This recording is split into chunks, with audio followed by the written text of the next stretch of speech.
Doutor Pedro, vamos lá conversar, 7 horas e 43 minutos. Agora a gente fala do direito imobiliário, que é muito importante. Eu comentava com você aqui esses dias, importante demais, muito específico do direito privado e extenso, complexo, Joel, um negócio muito sério. Sobre esse assunto a gente conversa agora com o advogado Pedro Celestino, que já está aqui conosco. Doutor Pedro, seja sempre muito bem-vindo, doutor. Bom dia ao senhor.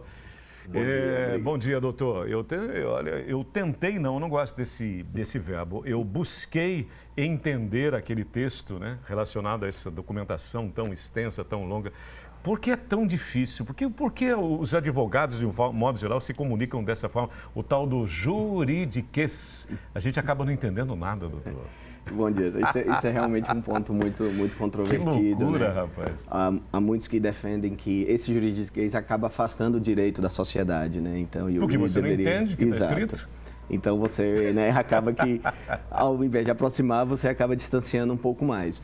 Mas assim, o fato é que no Brasil hoje a gente tem mais de 60% dos imóveis que não estão registrados nos respectivos cartórios de registro imobiliário. Certo. Então, isso causa uma insegurança jurídica muito grande. Né? Então, você tem muitos imóveis que a gente considera como na situação irregular. Então, isso também leva ao adquirente que ele tem uma série de cautelas antes de adquirir o imóvel. Sobre o imóvel, sobretudo, usado, né? Deixa eu te perguntar já, todas as operações são contempladas no direito imobiliário, ou seja, compra, venda, aquisição, herança, locação, tudo está envolvido no direito imobiliário? Ele foi renovado, foi atualizado, houve alguma mudança? Isso, o direito imobiliário ele vive em constante inovação, né? Então, o direito imobiliário, ele abarca todos esses pontos que você colocou agora, porque é sempre importante você fazer uma análise daquele imóvel que você está adquirindo, seja por sucessão, seja por uma aquisição, seja por uma permuta, de qualquer forma que se dê essa aquisição. Então, é importante você analisar toda a cadeia sucessória dele, analisar confrontações, fazer pesquisas em loco, para que você tenha a segurança de que realmente aquele imóvel que você está comprando da pessoa certa, você está comprando o imóvel certo. Tá, eu vi aqui, por exemplo, são várias dúvidas, mas aqui, mais um locatário, é válida a fiança prestada por um deles em relação aos demais, ou isso invalida o contrato de locação? Então, a fiança, ela é uma garantia pessoal em que o fiador está garantindo, né, aquele locatário. Tá. Né? Qual é a segurança que você tem que ter na fiança? Ser o fiador casado, tem que ter a outorga do cônjuge. Então, isso é importante para não tornar essa fiança inválida. Tem que haver a aprovação do marido ou da esposa. Do marido ou da esposa, exato. Para você que essa fiança seja válida, porque ela, no nosso ordenamento, ela é uma garantia muito robusta que até, inclusive, o fiador ele pode perder aquele bem de família dele. Certo. Então, em termos práticos, o fiador acaba se obrigando muito mais do que o locatário, que seria o titular da obrigação. Né? Por isso que quase ninguém quer ser fiador, doutor. Você conseguir um fiador é muito difícil. Uma outra questão interessante. É válida a penhora de bem de família pertencente a fiador de contrato de locação? Então, a lei excepciona, dentro das hipóteses da proteção do bem de família, justamente o caso em que o fiador, né, em contratos de fiança. Então, tecnicamente, isso é válido. Existem posicionamentos jurisprudenciais divergentes, mas tecnicamente é válida essa fiança. Então, realmente, o fiador pode perder aquele seu único bem que reside com a sua família. Olha, coisa muito séria. Por isso, a presença aqui do doutor conosco. Havendo mais de um locador, presume-se, ou de locatário, a existência de solidariedade entre eles, ou seja, eles estão de comum acordo com esse negócio? Tendo mais de um locatário, sim.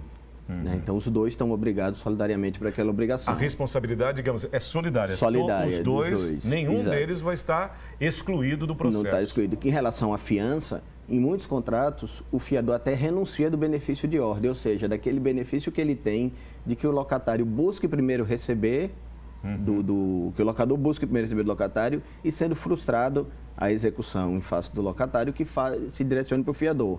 Mas em muitos contratos hoje, você já percebe que tem a renúncia. Então, você já pode mover a execução diretamente em face do fiador. Direto para o fiador. Uma outra questão que já aconteceu comigo. Você, de repente, alugou um imóvel. Você mora num imóvel alugado. De repente, você precisa realizar uma benfeitoria. Essa benfeitoria, o que acontece? Acontece a indenização dessas benfeitorias realizadas. Eu posso negociar com o proprietário que ele me indenize? por essas melhorias que vão estar ali ou não? Depende, seria caso a caso. Seria caso a caso, porque você tem espécies de benfeitorias úteis, necessárias ou voluptuárias. Então você teria que saber qual é a urgência dessa benfeitoria e também em muitos contratos de locação já se traz a previsão de que as benfeitorias ficam incorporadas ao imóvel. Então a gente sempre recomenda que se entre em contato com o locador, notificando da necessidade daquela benfeitoria e daí para que você possa ou abater nos aluguéis subsequentes ou abater no final do contrato. Doutor Pedro, para a gente fechar, duas questões. Primeiro, eu já comentei aqui, nós comentávamos aqui no BG Manhã, o quanto é importante você ter uma assistência, um especialista, alguém que conheça de leis, antes de fazer qualquer tipo de negócio no ramo imobiliário, com imóveis. E a segunda questão, vai acontecer um evento hoje relacionado a esse tema. Isso, hoje a OAB está promovendo o 3º Fórum Sergipano de Direito Imobiliário e que nós estamos trazendo 2 temas assim que são palpitantes, extremamente controversos, que é justamente a locação por aplicativos, via Airbnb e assemelhados. Sim, vários aplicativos. Vários aplicativos. Se realmente a convenção do condomínio pode proibir ou não essa prática,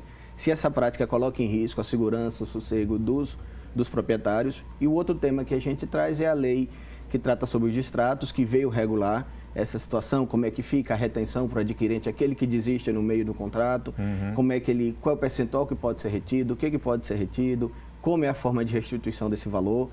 Isso que é uma lei nova, que foi de dezembro de 2018, também a gente não tem ainda posicionamento consolidado de tribunal, como é que está sendo essa aplicação. Então, são temas super relevantes e que ainda não tem as respostas pacíficas sobre esses temas. Então, o encontro acontecendo hoje?